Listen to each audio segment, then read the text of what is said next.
Good afternoon and welcome to beautiful Pickett, Wisconsin on this mid-August day. It's probably 78 degrees, 79 degrees, lower humidity, beautiful weather, beautiful day.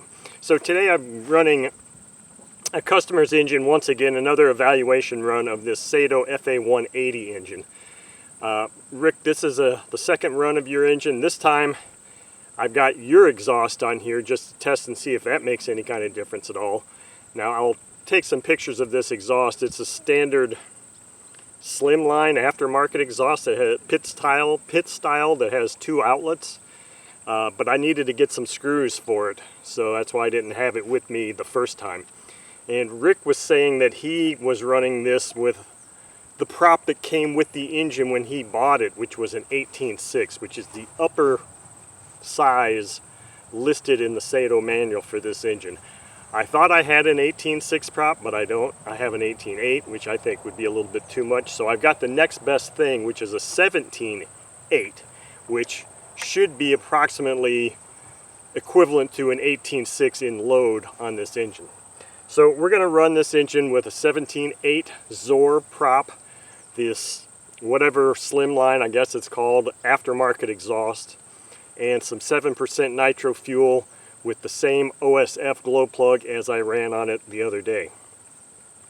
Now I'm going to be running it with both exhausts open to see if that causes any kind of running issues, and if it seems to, then maybe what I'll do is I'll get a leather glove and see if I can just hold one exhaust closed while it's running and see if that makes any kind of difference. That's about the only way I can test to see if I can reproduce the issues that Rick was seeing, which I'm still not entirely sure I'm clear on, other than he said it didn't seem to be running right. Per my last video and the way it ran, I'm convinced that Rick has the timing of this engine right. So I'm not even worried about it being a timing issue. I'm pretty sure the timing is right. So those are the parameters for today's test run. Let's just do the run. Okay, got my leather glove I'll throw on the ground there. I've got my starter. It's already at full throttle, so let's choke it. Took a prime very well, as usual. Pull it through a few times. I am going to try and use this electric starter on it again.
I didn't mean to do that. Okay, so I am not seeing or hearing, well, I'm not seeing any issue with the way this engine is running.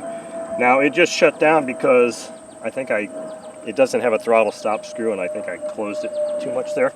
But I did notice that at a certain RPM, or I was hearing it knocking. That's why it was set about right here, and I heard it knocking. So I opened the needle a little bit. And Rick, that may have been what you were experiencing, was that maybe you're not familiar with the way a four-stroke sounds when it starts to knock. When it starts to knock, it means it's about to either throw the prop or shut down. So if you were trying to get the last little bit of RPM out of this that you could, that could have been what was causing the issue. So I'm not seeing an issue with this. I'm going to fire it up again here. And I didn't see a need to close off one of these ports on the exhaust, but I'm going to fire it up again here and see just how that impacts anything, or if it does, if I can get it started again, because I just noticed my little electric starter dealie that I made in there isn't really wanting to do what it was designed to do now. So we'll see. I don't really want to try and hand start this thing, so we might be at the end of a run here.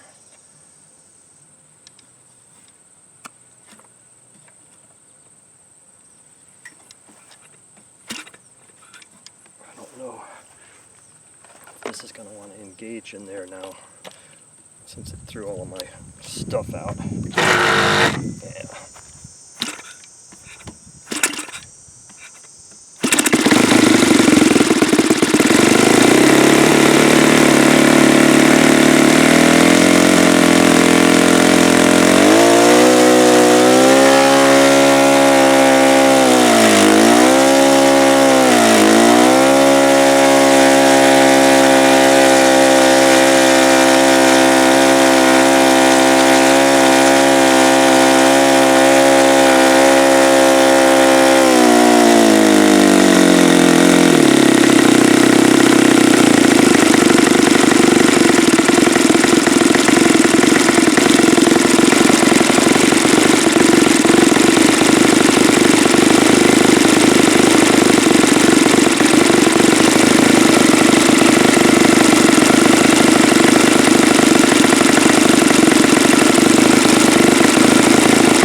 Okay, so I don't see an issue with this engine.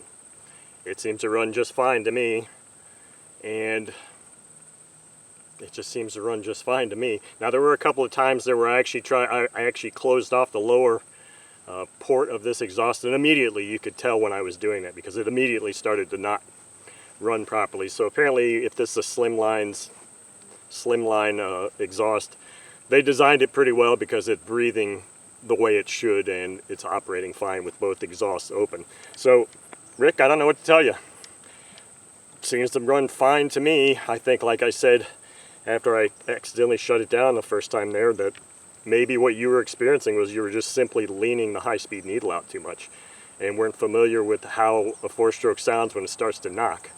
Because when a four-stroke starts to knock, things are going to not work right. It's going to shut down or it's going to throw a prop. Those are the two options. So this is one of the reasons why I rely very heavily on my older videos for when I run these engines, and the props that I run, and the fuel, and the review articles, if available for these engines, because I like to always try to run props that were run in the review article, so at least I have a baseline for what to expect as a peak RPM per that given prop. Without that, you don't really know what this engine would turn with this prop. I mean, you don't know until you go and start leaning it out until the RPM stops increasing, and then potentially bad things start happening, and then you figure out, well, maybe that's just too much RPM for this engine. So I mean, that's just how you have to do the learning curve. So I don't see an issue with this engine. If you like, I know you said you want me to still clean up this exhaust residue. I'm going to have to take the head off to do that. So I'm going to have to partially disassemble the engine. That's the only way to do it. I was trying to figure out if there was a way I could plug the port and just soak that portion of the assembled engine in the ultrasonic cleaner. I can't figure out how I would do that effectively. So I'm going to have to just do a partial disassembly of this engine to clean that portion of the head off. And that's kind of one of the reasons I didn't want to run this exhaust, but it doesn't look like it got too crudded up from this run because I spent a lot of time cleaning this exhaust up. But anyway, that's your run for today. I don't see an issue with this engine whatsoever. It seems to run just like a Saito 180 and every other one of these engines that I've run in the past. So thank you for watching.